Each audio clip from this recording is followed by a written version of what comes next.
Hi, this is Mami Alona. Pinagpalang umaga sa atin lahat. Eto, 'di ba? Even it rains.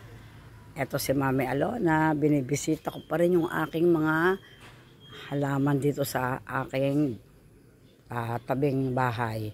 Ito actually sa loob to ng aking bakod. And then, ayan, tignan nyo guys, so nakakatuwa. 'Di ba?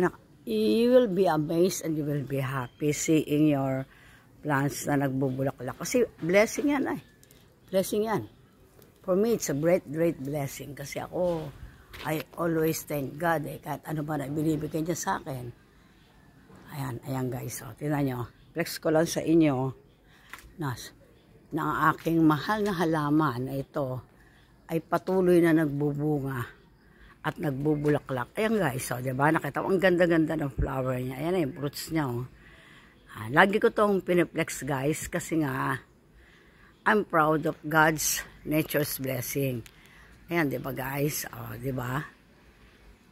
Aren't you going to be happy if ganyan ang pananim mo sa loob ng bahay mo? Knowing that I'm not living in a Metro Manila.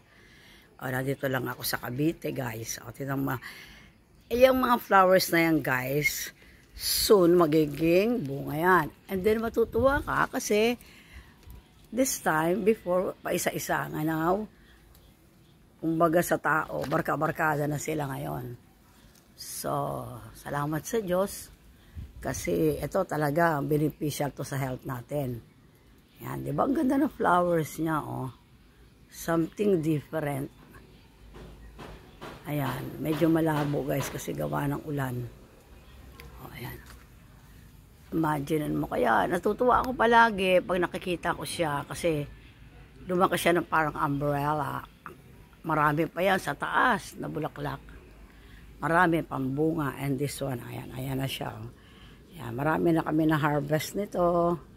Ayan, ayan siya yung bunga niya. Parang little apple. If you're gonna take a look at it closer, apple na apple ang dating niya. Diba? Alam niyo ba guys, na nakikipag-unahan sa amin yung ibon.